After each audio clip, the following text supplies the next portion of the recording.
teman-teman, kembali lagi di Eleven Podcast Cerdas Berkarakter. Kembali lagi bersama saya Jana Aisyah dan narasumber kita Bapak Tri Setiawan Budianto SPD. Halo Pak Budi, gimana nih kabarnya Pak? Alhamdulillah. Ya lu sehat. Alhamdulillah. Alhamdulillah. Oke. Jadi hari ini Bapak Tri Setiawan Budianto ini adalah guru BK di SMA Negeri 11 Kota Bekasi. Bapak lagi ada kesibukan apa nih Pak sebelum kita mulai? Kalau untuk saat ini yang pastinya guru BK dan guru BK yang lain ya dari sekolah-sekolah lain pun juga sama kesibukannya pasti mengurus pangkalan data sekolah dan siswa tuh. Sebenarnya karena kan memang PDSS itu adalah salah satu syarat untuk siswa-siswi eligible bisa mendaftar di SNBP. SDP karena udah mendekati ya Pak tanggalnya. Iya, sudah karena memang pendaftaran itu kan sudah mulai dilakukan di tanggal 4 Februari. Jadi tinggal menghitung hari lagi. Penting untuk hari aja. Bener banget. Oke, karena kita udah kedatangan Pak Buni nih ya, guru BK. Tentu aja kita bakal ngebahas tentang gimana sih seleksi masuk perguruan tinggi negeri di Indonesia. Oke, kita langsung ke pertanyaan aja ya, Pak.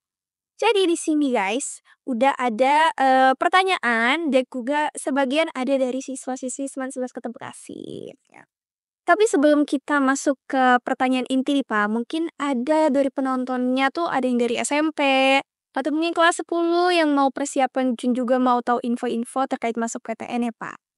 Jadi sebenarnya jalur masuk PTN tuh ada berapa sih Pak? Jalur masuk PTN untuk saat ini dari Seleksi Nasional Penerimaan Mahasiswa Baru itu ada 3, yaitu dari yang pertama dan yang paling pertama kali akan dilalui oleh semua siswa itu adalah SNBP, Seleksi Nasional Berdasarkan Prestasi, yang notabene itu adalah seleksinya seleksi rapor. Lalu kemudian yang kedua masuk di jalur SNBT, Seleksi Nasional Berdasarkan Tes Tulis.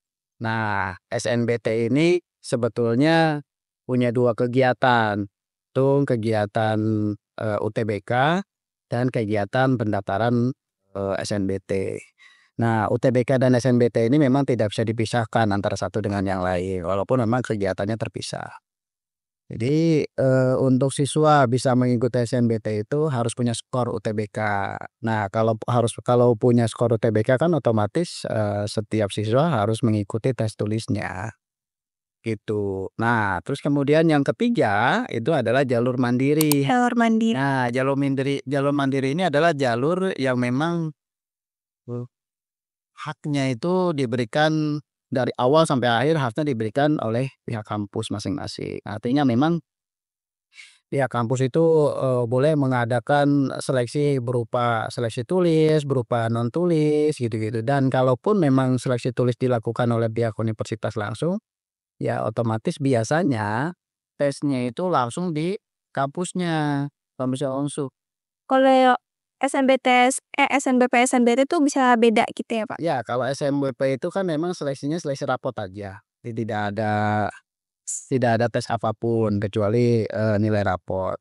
Lalu kemudian kalau untuk SNBT itu kan pendaftarannya itu kan berdasarkan pada Tes tulis. tes tulisnya itu kan berdasarkan pada tempat panitia lokalnya. Nah, tempat panitia lokal itu enggak semua kampus itu setahu saya memang tidak semua kampus mengadakan. Nah, memang kampus-kampus yang memang notabene sudah terpilih dalam panlok aja, dalam panitia lokal aja yang memang bisa dipilih oleh peserta UTBK SNBT. Oke. Tapi yang jadi signifan perbedaan di antara ketiga itu apa sih Pak ketika mendaftar? Apakah dari pemberkasan atau dari persiapannya? Ya. Kalau SNBP itu karena memang seleksinya adalah seleksi rapot, jadi memang yang disetorkan atau yang diseleksi dari pihak universitas itu ya memang hanya seleksi hanya nilai-nilai rapot. Walaupun sebetulnya SNBP itu penilaian itu ada 3 indeks. Yang pertama adalah indeks sekolah. Nah, indeks sekolah itu terdiri dari penilaian-penilaian akreditasi sekolah itu apa, A, B, atau C, atau mungkin dalam proses. Terus kemudian prestasi sekolah itu sudah sampai pada tingkat apa. Lalu kemudian, track record prestasi itu kan ada akademis dan non akademis. Tuh, nah akademis dan non akademis itu jadi hal yang penting untuk, anak-anak bisa menurut pihak kampus bisa mengetahui sebetulnya sampai seberapa jauh sih, prestasi dari, sekolah itu sendiri. Nah itu kalau yang SNBP. Sementara kalau untuk SNBT itu tes tulis. Jadi karena memang tes tulis berarti memang tidak ada campur tangan apapun kecuali memang hasil kemampuan, peserta itu sendiri, itu. Nah ketika mereka mengikuti tes tulis lalu kemudian mendapatkan skor, nah skornya itu nanti akan diadu dari setiap peserta kira-kira lolos atau tidak di dalam, penyeleksian dalam SNBT, UTBK SNBT itu.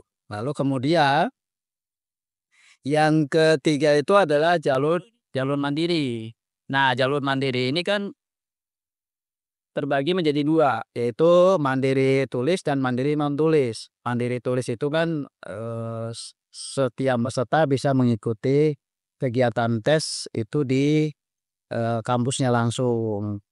Sementara kalau non tulis itu menggunakan skor, UTBK. Skor UTBK yang mereka sudah punya skor UTBK dari hasil tes tulis UTBK, itu diadu di dalam seleksi non tulis. Iya gitu.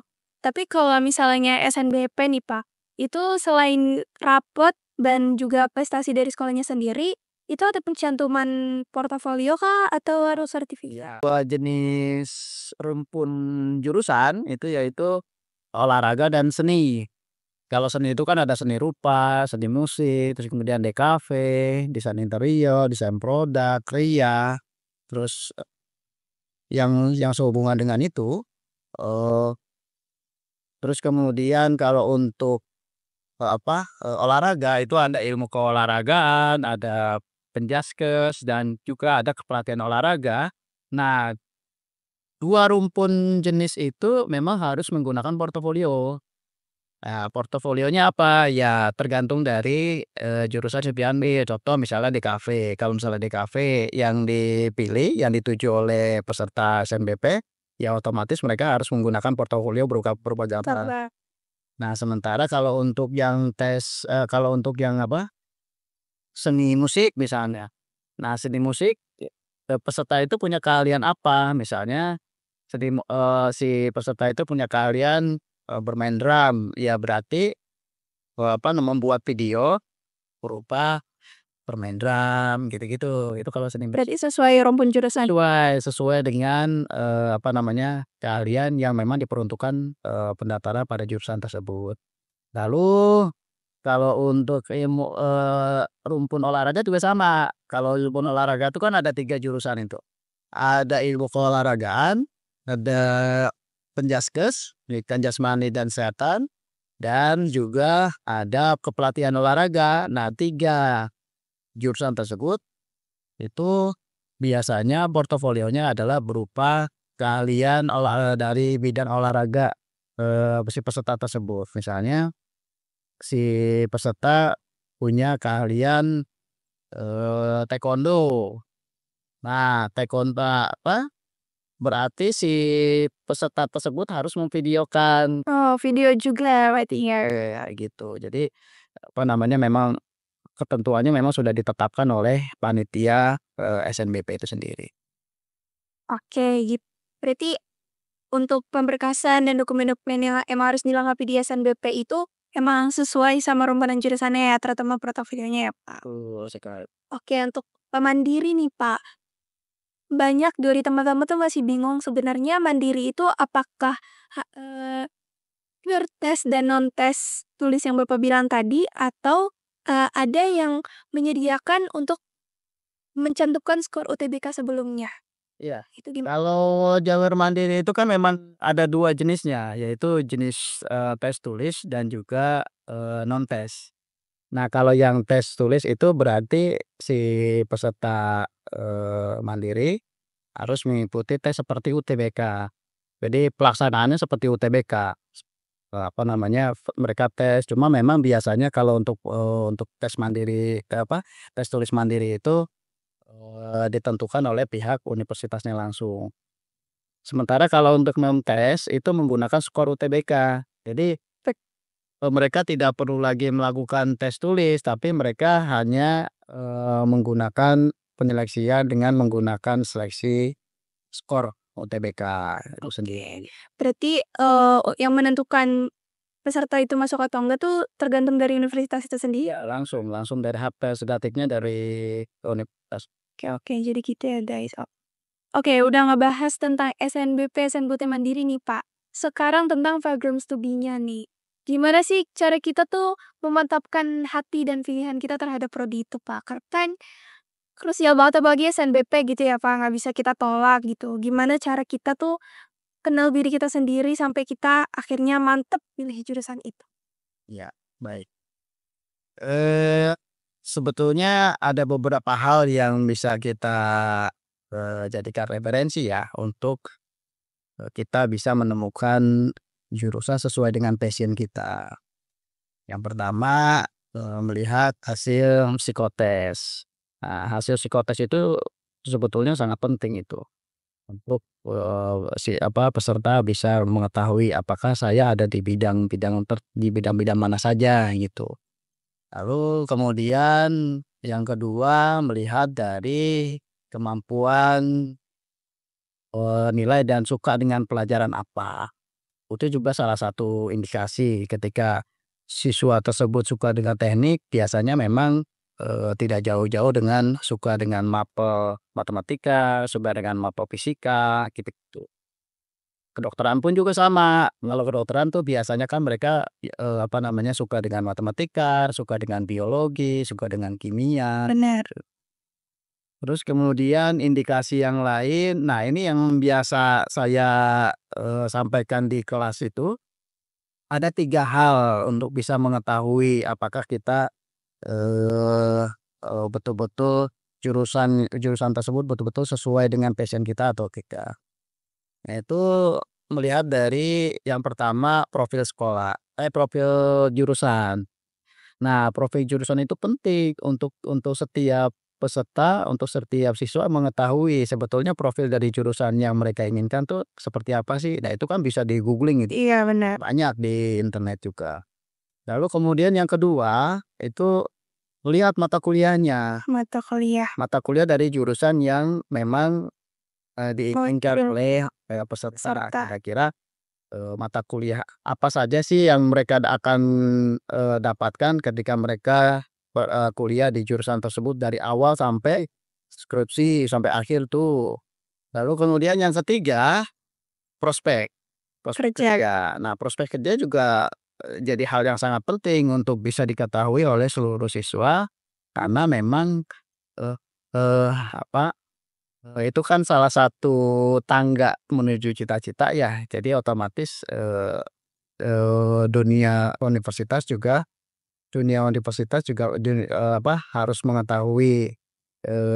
harus mengetahui jurusan-jurusan apa saja yang memang sesuai Sesuai dengan pekerjaan yang dilamar gitu ya, Pak. Berarti nggak cuman asal passion passion aku nih di bidang seni, terus mau jurusan ini, tapi nggak merhatiin matkulnya, nggak merhatiin prospek kerja ke depannya dia mau jadi apa gitu ya, Pak? karena kan memang harus diketahui juga bahwa, apa, ketika jurusan itu sudah sesuai dengan passion, tapi ternyata ternyata Nggak sesuai. tidak sesuai atau mungkin prospek kerjanya itu tidak terlalu banyak. Nah, ini kan biasanya kan memang yang bikin, clash Pak. keinginan orang tua dengan anak. Oh iya, itu sering tuh, Pak. Iya, clash antara orang tua dengan anak itu karena memang orang tua biasanya mengarahkan atau bahkan mungkin langsung memaksakan kehendak untuk masuk, "Kamu harus masuk jurusan tersebut." Karena, beralasan, Prospek kerja sudah kamu jelas. sudah makan asam garam, sudah dirasakan oleh orang tua, pendanaan sudah banyak. biasanya beralasan seperti itu. Benar banget. Di sisi lain memang apa, si siswa atau peserta juga harus mengetahui kira-kira apakah jurusan dari yang ditawarkan atau yang disarankan oleh orang tua itu sudah sesuai dengan keinginan anak atau tidak. Karena kan hal-hal yang seperti itu kan, siswa atau anak sendiri kan memang pasti yang menjalani, Kak, Ya benar banget. mengalami dari awal sampai akhirnya. Jangan sampai hanya sekedar mengikuti keinginan orang tua, tapi sebetulnya tidak Sudah mau ingat. passion. Iya, nanti malah berhenti di tengah jalan. Nah itu, karena kan semudah apapun ketika tidak sesuai dengan passion, biasanya akan jadi beban. Tapi sesulit apapun, mata kuliah yang dijalani atau materi yang didapatkan pada saat kuliah, kalau memang itu sudah sesuai dengan passion, otomatis Enjoy. akan menjadi, apa ya, menjadi tantangan dan enjoy aja dalam Iya, karena emang dasarnya passion suka gitu. detail gitu. Biasanya memang passion itu tanda-tanda, apa ya, tanda-tanda apa tuh, pekerjaan yang sesuai dengan passion itu kan kita lupa waktu, ya kan. Terus kemudian lupa pada hal-hal yang lain ketika kita fokus banget dengan pekerjaan. Terus kemudian ketika mendapatkan satu kesulitan, kita merasa tertantang dengan hal tersebut. Nah itu tanda-tanda bahwa itu adalah jurusan atau bidang yang memang sesuai dengan passion kita, gitu Jano. Oke, jadi gitu guys. Jadi kalau masih bingung mau milih program studi apa, coba kenali diri sendiri dulu kali ya, Pak, sukanya apa. Terus kalau misalnya lagi emang di titik tersusah tuh tapi malah lebih mau berusaha untuk menyelesaikannya gitu ya, Mbak, gitu. Oke, kita udah paham nih, paham betul bagaimana kita memilih program studi, terus perbedaan ketiganya ya, Pak. Nah, sekarang gimana? Kapan sih, Pak, jadwal-jadwal kita harus daftar, terus juga dimulai dari pengumpulan berkas sampai tes UTBK-nya itu sendiri. Iya. Kalau jalur SNBP, pendaftaran untuk siswa eligible itu, dimulai dari tanggal 4 Februari sampai dengan tanggal 18 Februari. Artinya ada spare waktu kurang lebih sekitar 2 minggu atau 14 hari kalau untuk SNBP. Tapi kalau untuk yang jalur jalur UTBK itu, kalau di jadwal itu, pelaksanaan UTBK-nya itu dimulai dari tanggal 23 April sampai dengan 3 Mei 2025. Tuh, cuma memang kalau untuk bicara pendaftaran UTBK-nya itu sudah dimulai di tanggal 11, kayak 11, sorry maaf, saya mau lihat pakai kacamata. Dari 11 Maret sampai dengan Oh, udah 25 itu untuk 2025. Terus kemudian pelaksanaannya 23 April sampai dengan 3 Mei 2025. Sementara untuk pengumumannya itu tanggal 28 Mei 2025. 25. Oke, itu pengumuman UTBK atau Semuanya pengumuman UTBK. Kalau skor biasanya kurang lebih sekitar 5 sampai 10 hari setelah ada pengumuman hasil. oh jadi langsung gitu? Biasanya memang bukan langsung, tapi tahun kemarin tahun kemarin sih di hari H ya. Oh iya? Saya di hari H pengumuman itu sudah bisa diunduh, sudah bisa di-download, hasil, apa namanya, sertifikat skor UTBK-nya. Skor UTBK? Emang beda-beda tiap tahun gitu atau Memang beda-beda kebijakan setiap tahun, cuma memang tahun ini kalau melihat dari jadwal tuh, masa unduhnya itu masa unduh TDK itu tanggal 3 Juni sampai dengan tanggal 31 Juni. Jadi pengumuman hasilnya itu 28 Mei, masa unduh sertifikatnya itu 3 Juni sampai dengan 31 Juli 2025. Artinya memang ada spare kurang lebih antara 5 sampai 6 hari setelah pengumuman, tuh.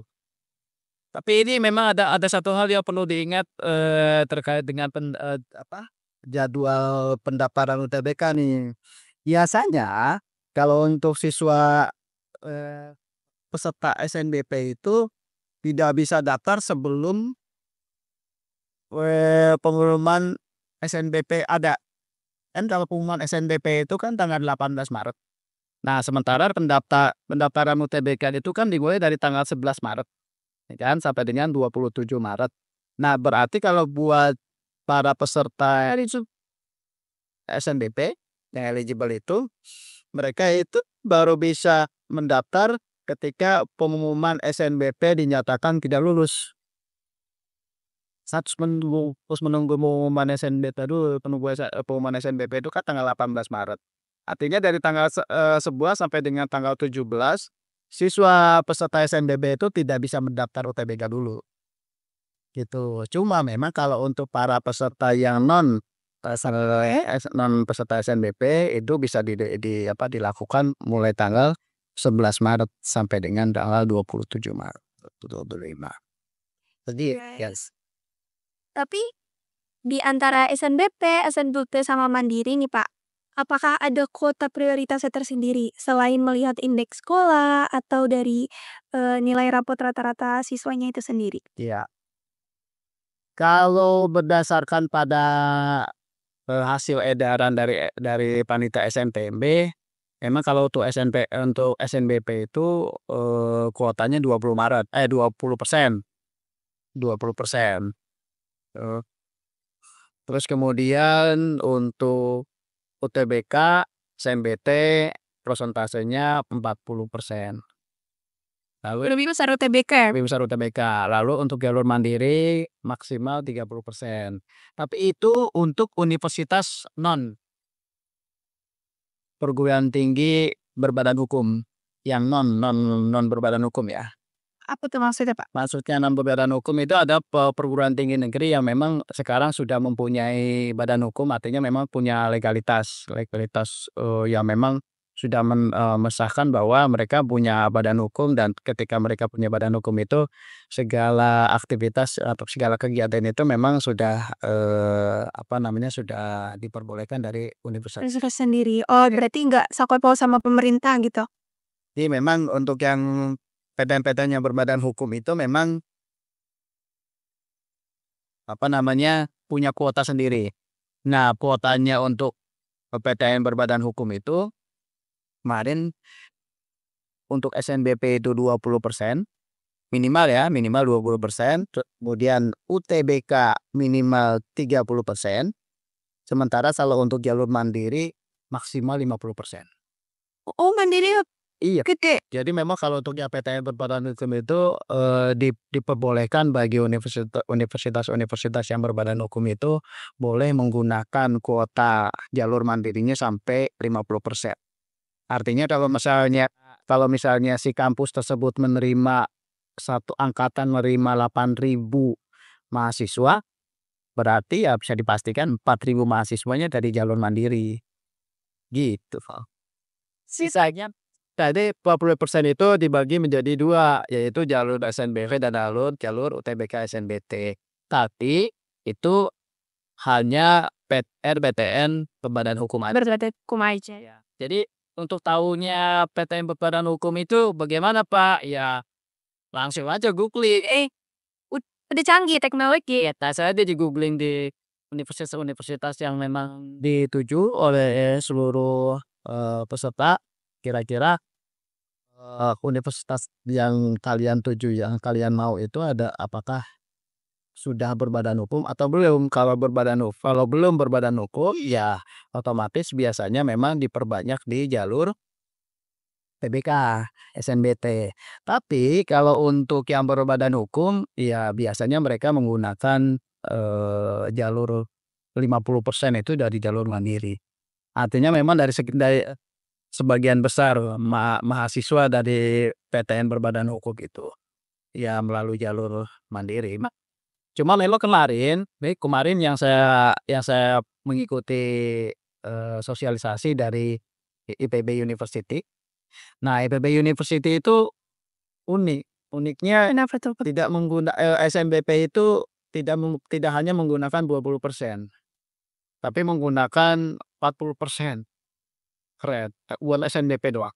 SMB video 14. Itu hebatnya, ya entahlah pokoknya itu uniknya PB University ya. Jadi, penggunaan kuota untuk SNBP memang tidak tahun Luar baru. biasa. 40 sampai dengan 45%.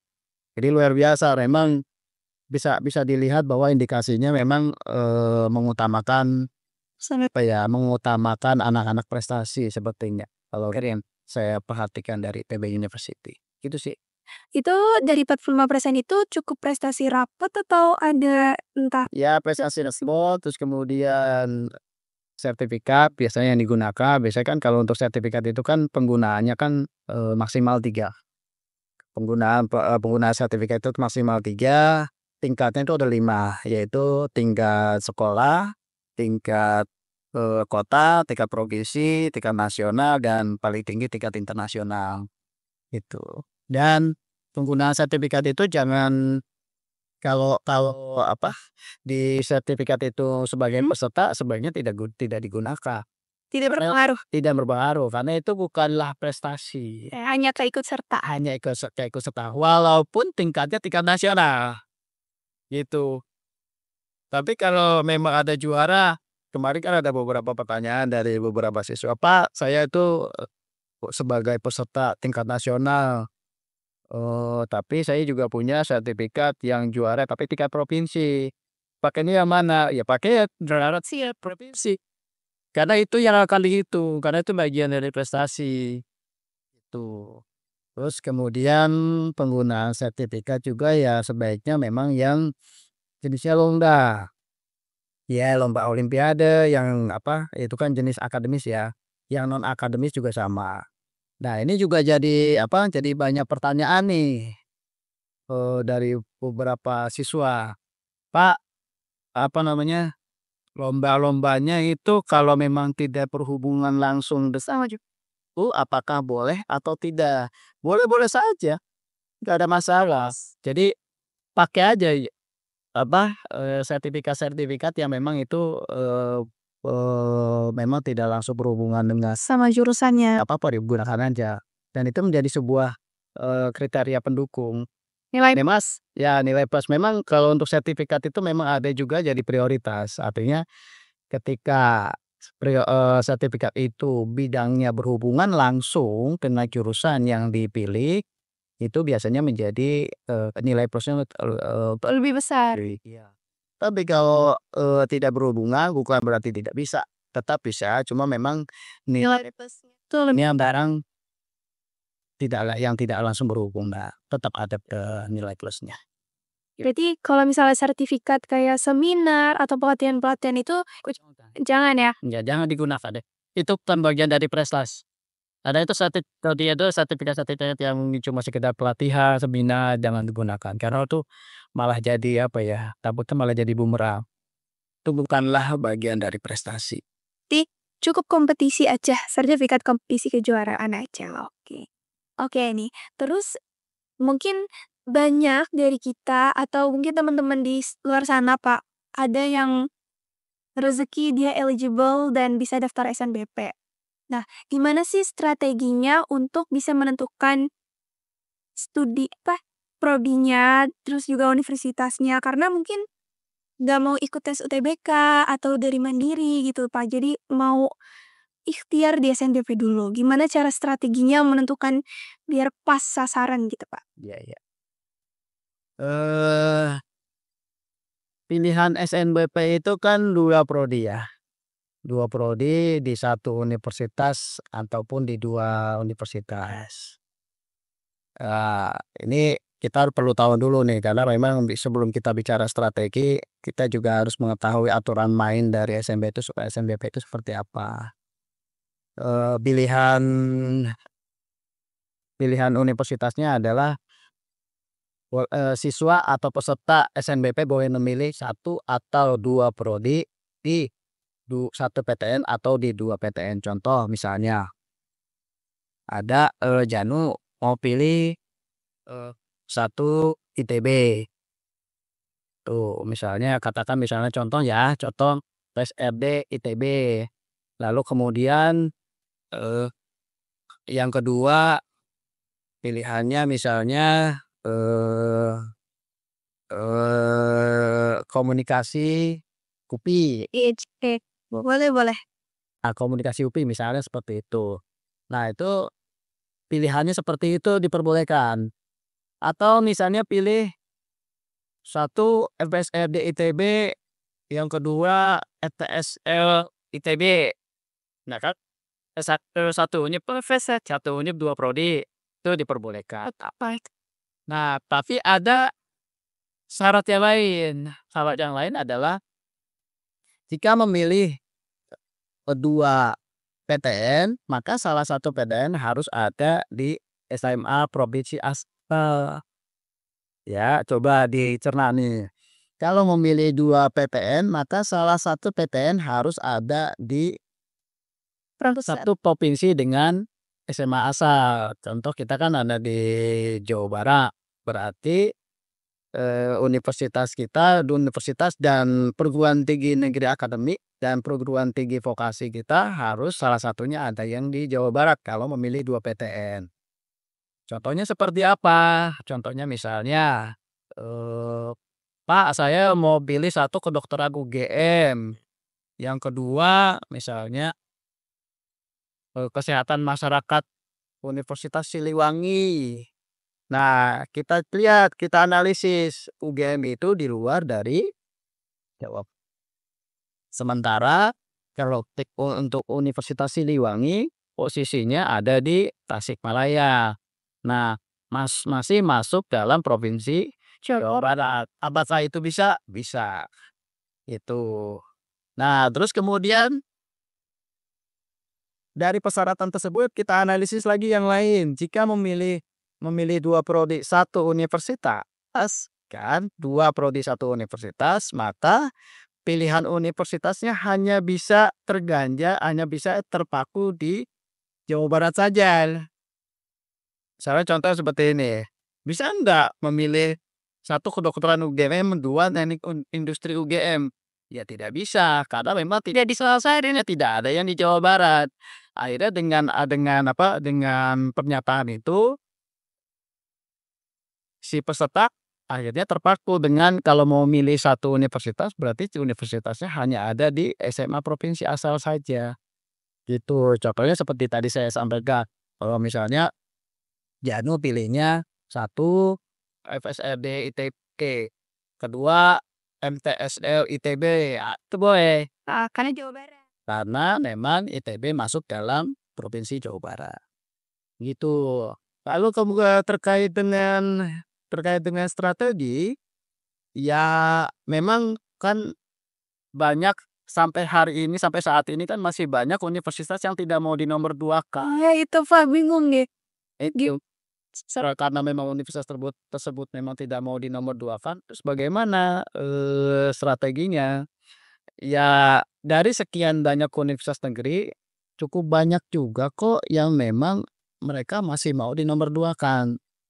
Tapi perlu diketahui walaupun universitas tersebut, masih mau dinomorduakan, mereka tetap memprioritaskan yang memilih di pilihan satu juga, gitu. Artinya kayak iya, artinya memang itu menjadi sebuah, apa ya, sebuah, tantangan buat para peserta PNBU untuk memilih strateginya kayak, kira-kira bagaimana. Ada beberapa siswa yang memang akhirnya mereka memilihnya hanya satu universitas, 2 prodi. Mengapa mereka memilih satu universitas, 2 prodi? Ya karena memang ada pernyataan itu yang menyatakan bahwa, eee, banyak universitas negeri yang tidak mau dinomorduakan, akhirnya pilihnya udahlah satu universitas aja, toh pilihan kedua tetap di universitas tersebut. Artinya memang kans atau kemungkinan untuk diseleksi itu masih cukup besar dibandingkan ketika berkas kita dilimpahkan ke universitas yang lain atau universitas yang kedua, gitu. Jadi memang, beberapa anak strateginya satu universitas 2 prodi, gitu ya. Oke, kalau gitu Pak, gimana nih? Kan udah tahu nih strateginya tadi ya.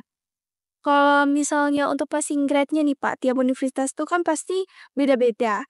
Nah, tapi nilai yang cukup aman untuk didaftarkan dan realistis istilahnya dan ada peluang untuk masuk tuh berapa sih Pak kira-kira? Passing grade universitas itu sendiri. Mhm, sama passing grade, rata-rata? Mhm. Sebetulnya dari masing-masing universitas itu, eee, punya passing grade berdasarkan pada jurusannya masing-masing. Jadi memang tidak bisa tidak bisa digeneralisir lah atau disamaratakan dalam satu universitas semua prodinya punya nilai rata-rata sekian, nggak bisa. Karena memang ada saja setiap universitas unggulan, karena memang betul setiap setiap universitas itu mereka punya prodi-prodi unggulan, gitu. Kayak contoh lah ya, contoh UI, Universitas Indonesia. Universitas Indonesia itu punya program unggulannya banyak, ya kedokterannya, ya tekniknya, terus kemudian, ilmu komunikasinya, terus kemudian sastranya. Tuh. Ya sebetulnya untuk bisa melihat, passing grade dari masing-masing itu, beberapa beberapa referensi dari beberapa internet juga cukup Banyak. banyak. Tapi yang jadi permasalahan sekarang, apakah referensi dari internet itu betul atau tidak? Nah ini jadi apa namanya, jadi cukup banyak bahan pertanyaan dari anak-anak ke saya. Sebaiknya kalau untuk SNBP itu sudah fokus saja dengan nilai-nilai alumni dari sekolah kita. Dari sekolah, kakak-kakak kelas yang mereka masuk melalui jalur, SNBP tahun lalu dan juga dari jalur UTBK SNBT tahun lalu. Karena memang SNBP 2025 biasanya melihat penyeleksian berdasarkan pada nilai alumni dari 2 jalur, itu jalur SNBP 2024 dan juga jalur UTBK SNBT 2024. Itu yang paling, yang paling valid menurut saya. Karena memang kalau kita melihat dari internet kan berbagai macam kotak, berbagai macam kepentingan kan, berbagai macam kepentingan dari si websitenya itu sendiri. Jadi apakah itu benar atau tidak, ya wallahu alam, kita nggak tahu. Tapi kalaupun benar juga kita harus lihat apakah, eee, passing grade tersebut dari sekolah-sekolah yang memang sama grade-nya dengan kita atau tidak. Tidak bisa disamakan, contoh misalnya tidak bisa disamakan antara sekolah satu dengan sekolah yang lain. Contoh misalnya, nilai 90 SMA Negeri 11 Bekasi itu pasti berbeda dengan nilai 90 SMA 2 Bekasi. Itu sudah bisa dipastikan, gitu kan, karena memang pihak universitas pasti akan melihat track record alumni sebelumnya. Oh, track record alumni sebelumnya tuh bagaimana sih? Berapa banyak sih alumni di universitas yang dituju, terus kemudian bagaimana dengan IPK-nya. Nah, itu cara pihak universitas memberikan kepercayaan pada sekolah-sekolah, gitu caranya. Nah, saya tegaskan lagi bahwa untuk universitas memberikan kepercayaan biasanya melihat dari yang pertama, berapa banyak alumni yang ada di universitas tersebut, alumni sekolah yang ada di universitas dan juga bagaimana IPK para alumni di universitas tersebut. Jadi memang hal-hal yang seperti itu memang tidak bisa Kalau salah satu hal yang memang jadi bahan bahan pertimbangan oleh pihak universitas, gitu Jan. berarti nggak usah jauh-jauh, istilahnya jangan terlalu mikirin passing grade karena tiap website tuh beda-beda jadi bisa dipastikan. Benar atau tidaknya kita tidak tahu, kalaupun benar kita juga tidak bisa melihat apakah indeks sekolah dari siswa yang diterima itu sama dengan kita atau tidak. Karena kan 2 indeks itu kan jadi bahan pertimbangan, untuk universitas menerima, siswa dari sekolah tersebut atau tidak. Ya tadi saya bilang. Kayak gitu guys, jadi kalau misalnya masih bingung strategi sama peluang masuk atau enggaknya dilihat alumninya ya. Betul sekali. Oke, sekarang jadi pertanyaan nih Pak. Pasti banyak banget teman-teman yang mungkin masih yang kelas 12 itu atau masih kelas 11 gitu ya Pak, baru mau masuk kelas 12 nanti. Itu gimana sih biar masuk eligible? Jadi sebenarnya Agak krusial juga gitu ya Pak, kalau misalnya menanyakan gimana jadi eligible, eligible. Enggak sih sebetulnya, apa namanya, sejauh ini kita memang, penggunaan, kuota eligible itu transparan. Setiap siswa juga bisa menghitung sendiri, setiap siswa juga bisa melihat, gitu-gitu. Mmm, yang mempengaruhi kita bisa masuk eligible tuh apa sih kira-kira selain nilai rapot? Jadi, wow, peserta SNBP itu kan, kalau melihat dari kriteria yang bisa mengikutinya itu kan, apa namanya, kriteria-kriteria yang ditetapkan oleh pihak panitia SNBP itu kan, ada 3 ada 4. Yang pertama bagi sekolah yang akreditasinya A, itu, yang bisa mengikuti SNBP itu sebanyak 40% siswa terbaik. Yang tadi bilang ya? Ya, lalu kemudian yang kedua, bagi sekolah-sekolah yang akreditasinya B, itu mempunyai hak untuk mengikuti, SNBP sebanyak 25% siswa terbaik. Kalau akreditasi sekolah tersebut C, berarti hanya bisa mengikuti siswanya 5% saja. Nah, kalau memang tidak punya belum punya akreditasi atau masih, akreditasi sekolah tersebut masih dalam proses, biasanya juga diberikan kesempatan hanya 5%, siswa terbaik saja.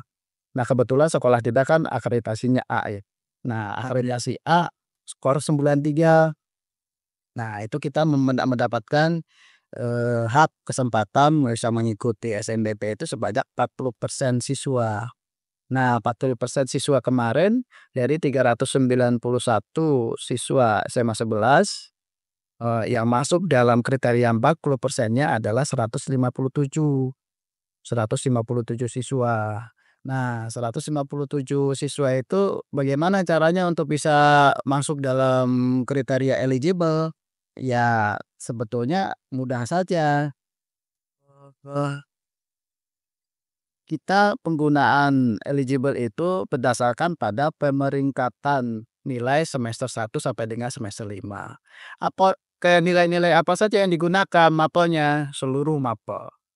Seluruh mate digunakan dari semester 1 sampai dengan semester 5. Itu yang akan kita gunakan untuk mengetahui, untuk menjadi siswa-siswa eligible. Karena tadi saya sudah katakan bahwa ada 157 siswa ya, 157 siswa yang bisa mengikuti, berarti peringkat 1 sampai dengan peringkat 157 siswa itu berhak untuk bisa mengikuti, atau menjadi peserta LDP. Gitu sih. Jadi caranya sih ya udah jaga aja nilainya Nilainya ya Pak? iya, jaga nilainya dari kapan? Dari semester 1 kelas 10, semester 2 kelas 10, semester 1 kelas 11, semester 2 kelas 11, semester 1 kelas 12.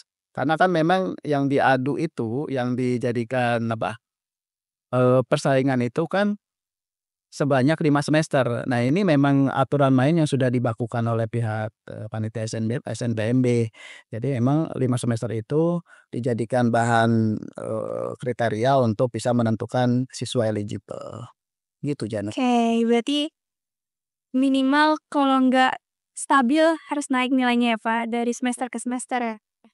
Kalau tahun ini karena memang, eee, paket kurikulum di SMA 11 itu ada 6, berarti dibagi 6, apa namanya, dari 157 tersebut. Jadi kita ambilnya seperti apa, ambilnya 40% dari masing-masing paket, begitu. Nah, kalau berapa sih nilai terendah, rata-rata nilai terendah dari yang eligible, ya tergantung paket itu sendiri. Kalau saya perhatikan dari paket 1 itu yang terendah seingat saya 89 koma sekian. Paket 2 pun juga sama sekitar 89 koma sekian. Paket 3 itu 88 koma sekian. Terus kemudian paket 4, nah paket 4 ini yang paling tinggi, Cukup teknik ya? ya paling, paling, apa, eee, paket 4 itu terendah yang masuk eligible itu 90, berapa ya, 90,45 kalau nggak salah, Oh, atau 90,40 antara itulah. Terus kemudian paket 5 itu juga sama, paket 5 itu terendahnya 90,40 seingat saya. Nah, paket 6 itu terendah 89 koma sekian lah, gitu. Jadi memang, beda. kebijakan SMA 11, 40% itu memang dibagi menjadi, 6 paket tersebut. Nah, kalau tahun depan itu kan kelas 11 itu mereka punya 5 paket kurikulum, ya otomatis 40%-nya itu dibagi 5 5. gitu. Oke. Karena kurikulum merdeka ya, Pak, tiap paket punya mapel prioritas yang masing. Ya punya mapel pilihannya masing-masing. Oke gitu teman-teman. Sekilas, info basic dari PTN, SNBP, SNBT, dan juga Mandiri. Oke. Mungkin kita sekarang akan langsung membahas bagaimana ujian dari SNBT itu sendiri ya, Pak. Oh iya. Untuk mapel SNBT-nya ini sendiri nih, Pak, ada apa? Ada berapa gitu? Kita harus belajar apa aja? Iya. UTBK itu mencakup 3 subtes, mencakup 4 subtes. Yaitu yang pertama adalah ada penalaran matematika, terus kemudian ada, pengetahuan umum, terus kemudian ada literasi dalam bahasa Indonesia dan juga literasi dalam bahasa Inggris. Jadi ada 4 subtes itu diteskan, dan pasti didapatkan oleh seluruh peserta UTBK. Oke. Berarti kita belajar 4 subtes itu ya, Pak? Ya, betul. Nah, 4 subtes itu meliputi apa saja? Ya yang pasti, rumpun Sosum dan Saintek, kayak gitu. Jadi ada bahasa Indonesia, ada bahasa Inggris, ada matematika, ada ekonomi, sosiologi, geografi, fisika, kimia, biologi. Jadi ada berapa tuh? Bahasa Indonesia, bahasa Inggris, Ekonomi, matematika, fisika, kimia, biologi, ekonomi, sosiologi, geografi. 9. beneran. Ya, jadi ada kurang lebih ada sekitar, ada 9 mapel yang nanti akan masuk dalam kriteria 4 subtes tersebut. Tapi itu pure mapel itu sendiri atau basic dari pertanyaannya tuh kuantitatif atau analitik? Macam-macam, ada yang memang, ada di kualitatifnya itu berupa penalaran matematika dengan soal cerita, kebanyakan memang soal cerita. Terus kemudian memang sebetulnya, desain dari soal-soal UTBK itu dibuat, dengan kriteria HOTS. HOTS itu High Order Thinking Skill, artinya, apa namanya, berpikir analisis lebih diutamakan, lebih dibutuhkan dalam, tes UTBK ini. Jadi, kalau ditanya, kalau literasi dalam bahasa Indonesia itu berarti belajar bahasa Indonesia? Enggak juga.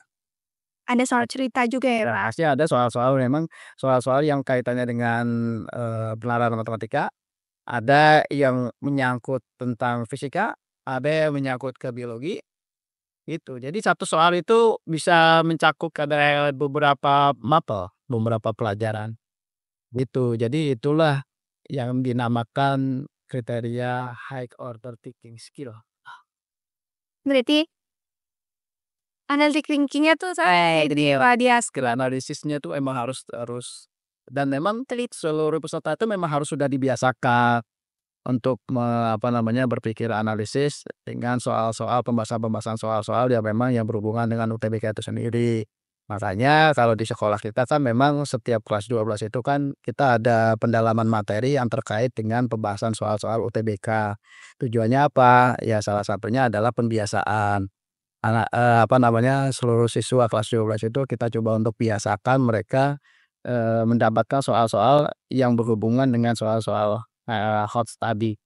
Jadi, ketika mereka sudah terbiasa dengan soal-soal tersebut, ya otomatis mereka juga akan bisa menganalisis kira-kira, Kakak lihat. iya, nggak kaget dengan ketika menemukan soal-soal seperti itu. Itu yang penting ya intinya mah banyak belajar sih. Terus nih, Pak, gimana sih sistem penilaian dari UTBK Oh ini? ya, sistem penilaian itu berupa pembobotan. kalau di UTBK. Jadi contohnya seperti apa sih, pembobotan itu? Pembobotan tuh kayak gini, simpelnya ya, saya menjelaskan simpelnya aja. Misalnya, soal nomor satu yang bisa menjawab benar dari seluruh peserta yang bisa menjawab benar itu ternyata, 75% peserta UTBK. Berarti kan dianggap mayoritas tuh. Maka biasanya kalau memang, apa namanya, mayoritas peserta bisa menjawab benar, itu biasanya skornya kecil. Katakan misalnya skornya sampai 10. Terus kemudian karena memang banyak tuh, banyak yang bisa menjawab dan itu dianggap, oh ternyata soal tersebut dianggap mudah. Karena mayoritas peserta bisa menjawab benar ya, jadi benar, pasal permasalahan bisa jawab tapi salah, oh enggak itu enggak masuk dalam kriteria. Terus kemudian contoh soal nomor 2 ternyata bisa dijawab oleh peserta itu 50% saja, 50% peserta yang bisa menjawab. Artinya itu dianggap soal tersebut middle, artinya ya nggak terlalu susah juga, nggak terlalu mudah juga gitu, ya jadi dianggapnya middle. Nah biasanya diberikan skor lebih tinggi dari yang skor mudah, misalnya katakan mudahnya saya 20. Kalau tadi kan yang mudah, soal-soal yang mudah anggaplah 10 skornya, soal yang middle 20. Nah, soal nomor 3 misalnya ternyata dari soal nomor 3 tersebut yang bisa menjawab hanya 20% peserta. Nah, karena memang hanya 20% peserta, berarti soal tersebut dianggapnya susah. Otomatis karena memang, soal tersebut, dianggap susah, maka skornya katakan misalnya 30 gitu. Jadi, berdasarkan pada pembobotan. Jadi kita sendiri nggak tahu apakah soal-soal tersebut, masuk dalam kriteria susah, mudah, atau middle itu tidak tahu. Yang tahu pada saat Membacakan nilai. iya, pada saat, mereka pada tes, lalu kemudian masuk pada kriteria apakah mereka masuk pada persentase berapa mereka, dan itu baru dikategorikan, mudah, middle, atau susah.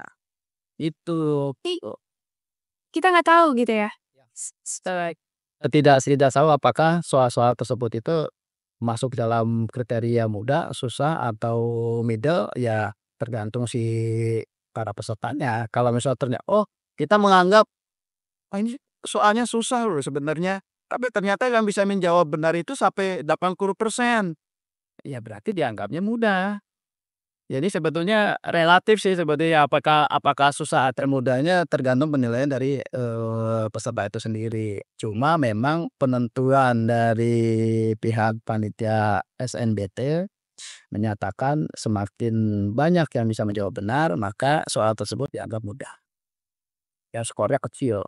Oke, berarti bukan kita yang menentukan soal itu susah atau mudah gitu ya?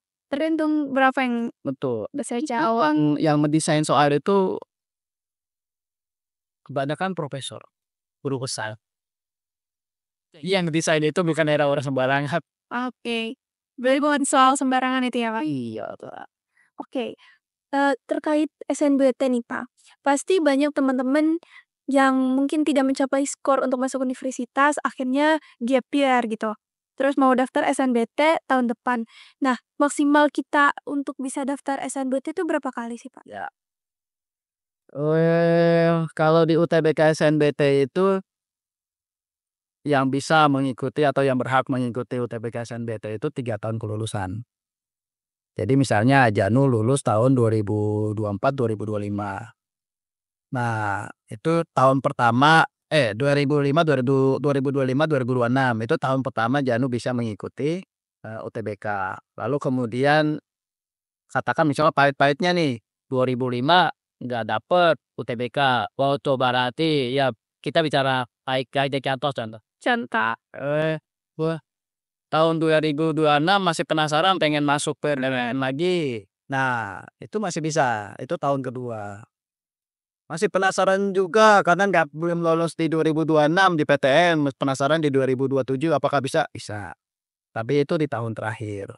Bisa diikuti 3 tahun. maksimal 3 tahun kelulusan ya, bukan 3 tahun apa namanya, kalau di PTN itu kan berdasarkan pada tahun kelulusan penghitungannya, tapi kalau buat sekolah kedinasan berdasarkan pada usia, itu. Jadi misalnya usia usia si A ternyata, lulus usianya 18. Nah, berarti dia di usia 20 masih bisa mengikuti apa namanya, mengikuti RSCDP. Kalau kalau untuk yang kedinasan berdasarkan pada usia itu sendiri, gitu. Tergantung ini instansi dinas. Ya. Contoh kayak PKN STAN. PKN STAN itu maksimal usianya 20 tahun. Maksimal maksimal. Jadi kalau misalnya Janu lulus usia 16 masih tetap misalnya gitu ya. Lulus SMA-nya 16, itu 16, 17, 18, 19, 20, oh bayangin kok sampai 5 tahun masih bisa coba PKN STAN, bisa. Oke. Terus nih Pak, kalau misalnya 3 tahun kelulusan itu hanya berlaku di SNBT atau mandiri juga? 3 tahun kelulusan itu pasti berlaku di UTBK SNBT, tapi untuk pemberlakuan di jalur mandiri, oh belum tentu. Karena, permasalahan, 3 tahun kelulusan itu dikembalikan lagi ke pihak universitasnya masing-masing. Ada yang mereka masih memberikan kesempatan sudah 5 tahun kelulusan masih bisa diberikan kesempatan, tapi rata-rata memang biasanya mereka sih menentukannya ya 3 tahun aja, 3 tahun kelulusan, gitu. Oke. Terus tentang belajar tadi nih Pak, belajar SNBT gitu kan. Pasti kan temen-temen tuh ada yang lebih pintar di akademiknya, ada yang lebih, entah dia interest sama human, istilahnya komunikasi antar sesama manusia, atau ada yang lebih interest sama bidang seni gitu. Gimana kita biar maksimal belajar SNBT-nya sesuai dengan prodi yang kita daftar nanti. Kayak misalnya, ada anak yang kurang nih matematikanya gitu kan, tapi dia mau masuk teknik, gitu. Nah itu gimana? Sebetulnya desain dari, soal-soal UTBK itu sebetulnya sudah menentukan kalau mereka punya punya passion atau punya bakat yang memang lebih di soal-soal tertentu, kecenderungannya mereka bisa menjawab. Contoh misalnya nih, si peserta itu mau masuk ilmu komunikasi, ada soal-soal cerita yang terkait dengan sosiologi. Nah, biasanya mereka apa namanya, karena memang dia passion-nya di komunikasi yang berhubungan sosiologi itu biasanya mereka suka dan kecenderungannya mereka menjawab benar, gitu. Jadi memang soal itu sudah didesain sedemikian rupa ketika, ada salah satu soal, oh ternyata ada beberapa anak benar, beberapa anak yang benar itu kriterianya, kalau soal tersebut bisa menjawab benar, nah itu anak itu bisa masuk dalam kriteria kedokteran, masuk dalam kriteria psikologi, masuk dalam kriteria teknik, gitu-gitu. Jadi memang dibuat sebegitu sebegitu rupa. Berarti udah mencakup semuanya nih? Sudah mencakup dari beberapa bidang yang memang ya itulah tadi saya bilang bahwa yang membuat soal itu memang bukan orang biasa, karena memang yang mendesain soal-soal itu memang berhubungan dengan ya orang-orang profesor yang mereka mengerti sekali, keilmuan dan sistem rekrutmen mahasiswanya juga mereka sudah sangat paham. Jadi, ya sampai sebegitu jauh. Itu. Oke, keren. Berarti emang soal itu udah Iya, sudah dikhususkan untuk didesain. semuanya. Makanya ketika Janu punya passion berhubungan dengan misalnya ya gitu, sehubungan dengan ilmu komunikasi, biasanya kecenderungannya suka dengan pelajaran-pelajaran yang berhubungan dengan ilmu komunikasi. Yes. Kayak misal contoh, sosiologi, gitu-gitu kan. Terus kemudian, oh suka juga dengan sejarah, nah hal-hal yang seperti itu memang, apa namanya, Udah ada. sudah tertanam dalam dalam apa, dalam passion kita, Iya, betul. itu. Oh dia sukanya dengan kedokteran, nah kalau suka dengan kedokteran biasanya dia suka dengan, biologi, kan kalau biologi kan kalau di SMA kan pelajari 3 kan, manusia, tumbuhan, hewan, gitu. Dari biologi dia suka dengan pelajaran-pelajaran yang berhubungan dengan, anatomi tubuh misalnya. Ya berarti memang ada kecenderungan dia suka dengan, kecenderungan dia mau masuk dalam bidang kedokteran. Kedokteran. Ada indikasinya lah setiap langkah itu biasanya memang, antara satu dengan yang lain pasti hubungan, gitu. Tapi terlepas dari UTBK nih, Pak, kira-kira ada ujian tambahan lagi nggak sih, Pak, untuk jurusan tertentu gitu, entah seni atau kedokteran, teknik gitu? Kalau kedua rumpun dua rumpun seni, yaitu rumpun seni dan olahraga itu ya memang harus menggunakan portofolio juga. Oh, itu salah satu. Ya, jadi harus menggunakan portofolio. Jadi memang, yang rumpun seni dan olahraga itu tidak hanya terkait dengan, tidak hanya terpaku pada SNBP aja, tapi juga di UTBK SNBT juga memang mereka harus menyertakan portofolio, gitu. Pokoknya rumpun seni dan olahraga, seni rupa, seni musik, teater, drama, gitu-gitu kan, karawitan, dan bla bla bla yang lain yang berhubungan dengan seni itu pasti akan, eee menggunakan portofolio. Sementara kalau untuk olahraga ya ilmu keolahragaan, penjaskes, dan kepelatihan olahraga itu pasti membutuhkan portofolio berupa ya biasanya atletik lah, sejenis itu. Video tadi, terus portofolio gambar gitu ya? Ya betul, dan UTBK juga bisa menggunakan sertifikat. Oh, berarti nggak cuman tes aja, Enggak, ada dia yang tinggal plusnya menggunakan sertifikat. Sertifikatnya juga sama maksimal 3 tingkat maksimal ya tadi 5 sekolah, kota, provinsi, nasional, internasional. Oke, teman-teman udah paham betul mungkin ya, apa itu SNBP dan SNBT. Nah, tapi gimana nih, Pak, kalau misalnya kita, walau alam kita nggak rezeki untuk masuk PTN gitu, dan akhirnya kita bingung nih, kita apakah mau gap year atau SNBT tahun depan gitu ya, atau justru ngambil swasta, itu gimana sih, Pak? Mending kita gap year untuk masuk PTN atau gak apa-apa ngambil swasta? Sebetulnya ini jadi kesempatan saya sebetulnya untuk menyampaikan ke seluruh siswa nih ya, khususnya yang kelas 12 nih. Eee, saya sudah cukup banyak pengalaman melihat, kakak-kakak kelas kalian yang mereka tuh, bisa masuk PTN-nya itu sampai berkali-kali, tesnya harus berkali-kali, bahkan sampai 7 kali itu ada. Sebetulnya intinya adalah bagaimana kalian bisa struggle dalam setiap usaha. Struggle ya, struggle itu kan memang, nggak mudah, nggak mudah putus asa. Terus kemudian tetap bersemangat ketika mendapatkan, keputusan yang memang tidak sesuai dengan harapan. Tuh,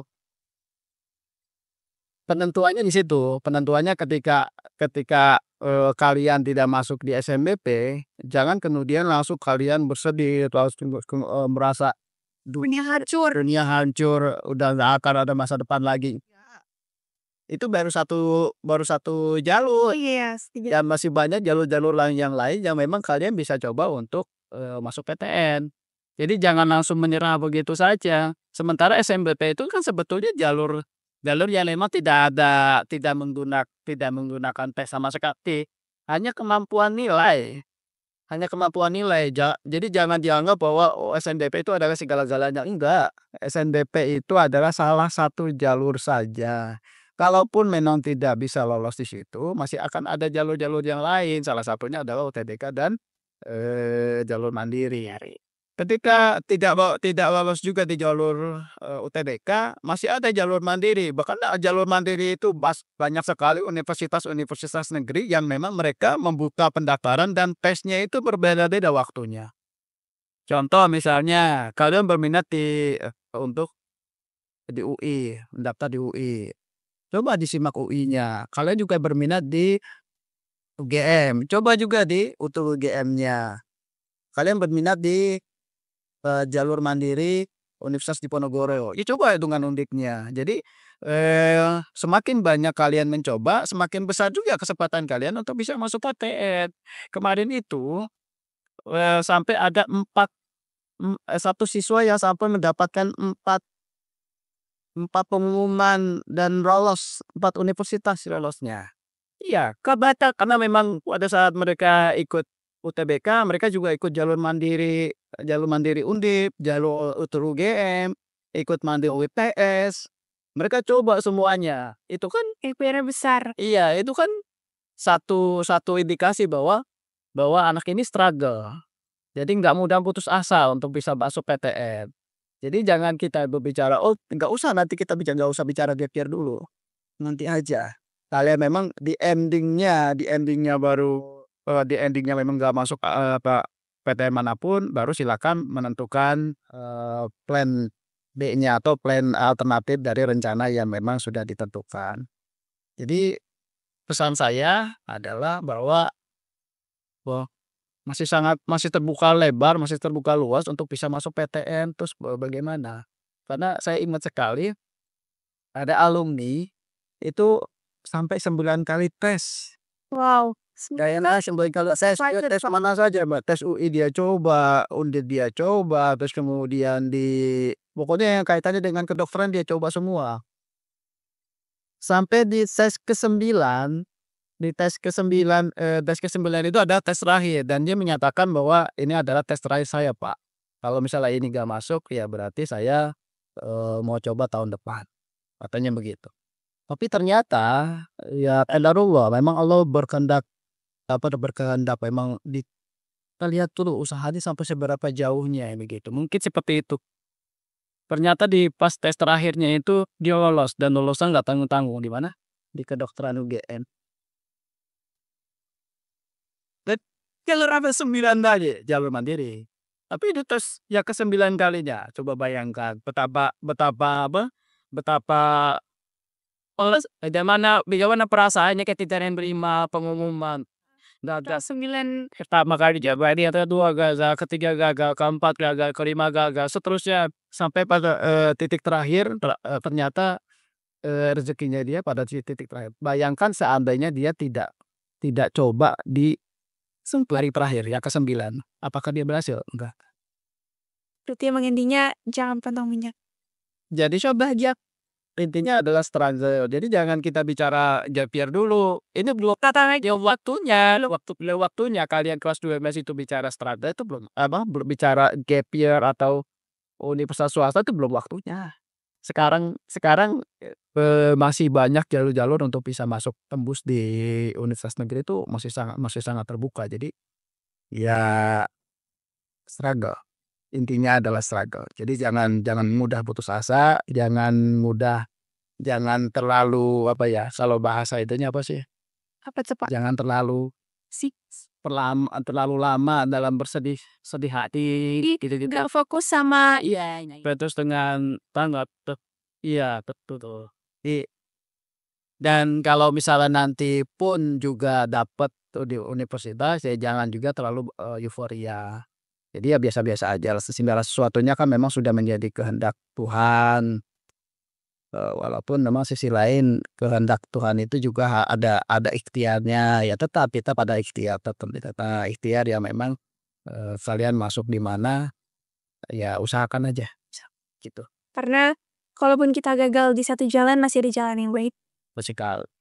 Jadi terbuka kok, masih cukup, apa, kaum gagal gagal di SNBP bukan berarti dunia berakhir kok. Iya kayaknya ya, kayaknya kalau SNBT gagal tuh langit runtuh gitu, aduh sepintas. Petong-petong, guys.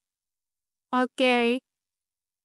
Terus kalau misalnya untuk lulus seleksi nih, Pak, gimana kita tahu kalau misalnya kita tuh udah lulus seleksi?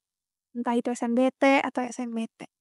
Ada Eee, ending-nya di pengumuman sih, di pengumuman, berarti di official website-nya ya? iya betul, di website-nya langsung dan memang pengumumannya itu nggak jauh-jauh dari akun masing-masing.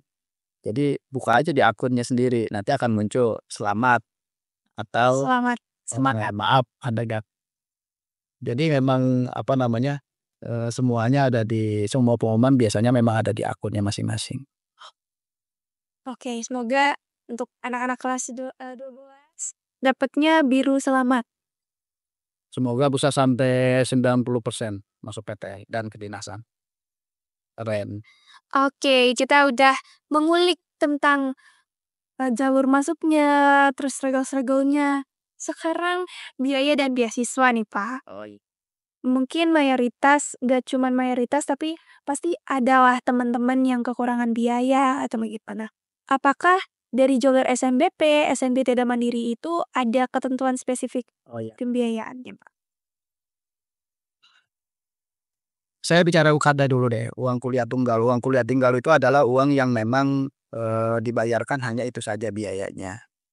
Oh, jadi ada kegiatan atau tidak ada kegiatan, kuliah pulang, terus kemudian mengikuti kegiatan apapun, mengikuti di BEM, di apa, di UKM, di himpunan mahasiswa jurusan, sibuk apapun atau senganggur apapun tidak mengikuti kegiatan-kegiatan apapun cuma kuliah pulang, itu kalau UKT itu biayanya segitu-gitu aja udah sama. Jadi UKT itu ditentukan oleh pihak universitas berdasarkan pada penghasilan orang tua. Jadi patokannya penghasilan orang tua. Nah, misalnya penghasilan orang tua masuk dalam golongan 3.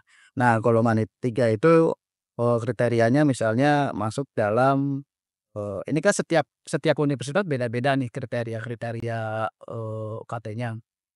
Oh, ternyata di kampus A ternyata, golongan 3 itu biayanya 5 juta. Nah, berarti yang dibayarkan udah itu aja, 5 juta aja. Mau ada kegiatan atau tidak ada kegiatan, mau mau mau mau sesibuk apapun atau tidak sibuk setidak-tidaknya sibuk tuh, ya akhirnya ya segitu aja ada sekian juta Tiap gitu. bulan. Tiap tiap semester, Oh, tiap semester. bukan tiap bulan, tiap semester. Per semester beda per semester atau per 6 bulan, gitu. Kalaupun memang sekiranya merasa berkeberatan dengan UKT, pasti akan ada masa sanggah. Nah, masa sanggah itu, digunakan untuk para orang tua mahasiswa yang sudah diterima ketika mereka merasa berkeberatan dengan biaya, itu bisa dikomunikasikan dengan universitas langsung, gitu. Iya. Jadi tinggal bilang aja ke mereka, "Oh, Pak, Bu, ini, biayanya saya merasa berat." "Kenapa beratnya?" "Oh, saya punya anak banyak, punya anak, 8." Wes, rezeki, yang satu kuliah di Jerman, yang satu kuliah di Prancis, yang satu misalnya kuliah di Jepang. Nah, ya ini yang keempat nih, kuliahnya di universitas ini. Nah, biayanya kan yang saya biayakan banyak. Nah, boleh nggak ada pengurangan? Gitu-gitu. Ya, pasti biasanya pihak universitas akan melihat secara realistis. Apakah si anak ini bisa apa, si orang tua ini bisa membiayainya berapa saja gitu-gitu. Dan biasanya kalau memang menggunakan masa sanggah sih ada juga yang memang dikabulkan atau diturunkan biayanya, UKT-nya. Tapi ada juga yang tidak, karena memang, berdasarkan pada hasil analisis mereka aja, hasil universitas aja. Nah, itu UKT itu berlaku di, 2 jalur, yaitu SNBT dan UTBK SNBT. Oh, berarti mandiri enggak ya? Nah, kalau untuk jalur mandiri tidak. Jalur mandiri itu biasanya mereka punya uang sumbangan atau uang pangkal. Tuh, dan pemberlakuan per semesternya itu bukan UKT tapi SPP. Oh, beda? Iya, beda. Kalau yang tadi kan UKT itu kan berdasarkan pada penghasilan orang tua ya. Nah, tapi kalau untuk, di jalur mandiri yang notabene SPP itu biasanya flat antara satu anak dengan anak yang lain. Oh, sama rata? Sama rata, misalnya, dikenakan biaya 10 juta. Nah, anak-anak mandiri semuanya biasanya kenakan, 10 juta semua tuh. Baik itu mereka yang kurang atau yang sangat mampu, yang kurang mampu. Kalau mereka menyatakan dianggap berkecukupan itu ketika mereka membayar SPP tersebut, itu. Berarti kalau untuk mandiri itu tergantung universitas kebijakan Ada universitas. persetujuan dari universitas dan biasanya memang mempunyai biaya lain, yaitu biasanya uang pangkal atau uang sumbangan, dan itu memang biasanya dibayarkan cuma sekali dalam selama kuliah kok. Jadi awal aja. Jadi, misalnya, uang pangkal atau uang sumbangannya 20 UJT misalnya, ya sudah dibayarkan sekali saja selama kuliah di situ, selebihnya ya SPP, gitu-gitu. Nah, terkait dengan beasiswa, beasiswa itu, yang saat ini bisa didaftarkan oleh teman-teman dari, siswa kelas 12 itu bisa menggunakan beasiswa KIP kuliah. Nah, KIP kuliah itu Rp0, artinya memang tidak bayar sama sekali, bahkan mendapatkan uang saku. Oh, ya? Ya, dapatkan uang saku, uang saku itu, beragam sih ya dari, 750 kalau nggak salah sampai dengan 1.400.000 Oh, itu uang saku? uang saku per bulan. Per bulan? Iya, Oh, bukan per semester? bukan, per bulan. Jadi uang saku itu dibayar per bulan tapi biasanya dibayarkan atau ditransfernya itu 4 bulan sekali, per triwulan lah ya bahasanya gitu. Nah itu lumayan, tapi memang ada persyaratannya. Persyaratannya itu, maksimal penghasilan orang tua itu 4 juta maksimal ya, bukan minimal, maksimal. Artinya paling besar penghasilan orang tua, 4 juta dengan komposisi anggota keluarga itu tidak lebih dari 5. Tidak lebih, tidak kurang dari 5. Kalau kurang dari 5 artinya, 4 juta dibagi 5 ya berarti pengeluaran per bulannya itu maksimal 750.000. Kal Pengeluaran keseharian ya, selama penghitungan dalam 1 bulan, tuh. kalau semisal orang tuanya gajinya 5 juta tapi anaknya 8, itu gimana, Kak? Itu Kriterianya tetap di atas 4 juta. Kalau misalnya di atas 4 juta biasanya langsung terblok. nggak nggak Tidak bisa mengikuti, tidak bisa mendaftar di KIP kuliah. Nah, itu kriteria seperti itu dianggapnya kurang mampu. Kalau bahasanya kurang mampu, biasanya ada beasiswa yang lain. Jadi sebetulnya beasiswa beasiswa di universitas negeri itu sangat banyak, cukup banyak. nggak terbatas di KIP. Ya, nah, nggak hanya ada di KIP kuliah. Jadi ada beasiswa prestasi, beasiswa aktif di kampus, banyaklah beasiswa-beasiswa yang memang, bisa diajukan. Karena, pengajuan beasiswa itu dari universitas, dari BUMN, dari lembaga-lembaga pemerintah lain, atau bahkan dari apa ya, dari, swasta-swasta seperti contohnya, maaf ya, seperti contoh ada Sampurna Foundation, Bakri Foundation. Nah itu sebetulnya salah satu apa ya, salah satu, beberapa CSR yang memang, mereka tuh cenderung fokus dengan pendidikan. Jadi mereka memberikan beasiswa-beasiswa, beasiswa kuliah yang memang mereka tuh, fokusnya pada mahasiswa-mahasiswa yang kurang mampu, gitu-gitu mereka bisa memberikan. Tapi memang nominalnya itu berbeda-beda. Ada yang 75%, ada yang 50%, ada yang 25%. Memang tidak seperti KIP kuliah. Kalau KIP kuliah kan memang 100% ya, gitu-gitu. Seperti itu. Oke, jadi gitu teman-teman. Nggak bingung lagi tentang biaya dan juga beasiswa. Dan teman-teman beasiswa itu nggak terbatas di KIP aja ya. Banyak di internet informasinya, teman-teman bisa ngulik sendiri. Oke. Mungkin untuk menutup, saya bakal rangkum untuk pembicaraan kita hari ini ya, Pak. Dimulai dari pengertian SNBP, SNBT dan Mandiri, 3 jalur yang berbeda. Kalau SNBP itu nggak pakai tes ya, Pak, pakai nilai rapot prestasi akademik maupun non-akademik, dan juga UTBK itu kita pakai tes tulis, dan Mandiri ada tes non tulis sama tes tulis juga ya, usaha non tulis. Terus untuk seleksi berkas-berkasnya itu juga ada yang pakai portofolio, dan untuk seni olahraga ada yang pakai video. Dan juga untuk biayanya itu ada yang tergantung dari instansi universitasnya maupun dari badan hukumnya gitu ya. Dan beasiswa itu banyak informasi di internet, teman-teman bisa ngulik. Dan jangan pantang menyerah. Heeh, betul. Masih banyak yang jalan yang lain. Jangan terpaku di SNBP ya, Pak. Karena kayaknya lumayan banyak teman-teman yang ngarep banget SNBP biar gak tes gitu ya, Pak. Padahal tidak terbatas di situ ay. Mungkin dari Pak Budi ada pesan tersendiri untuk teman-teman di luar sana? Gunakan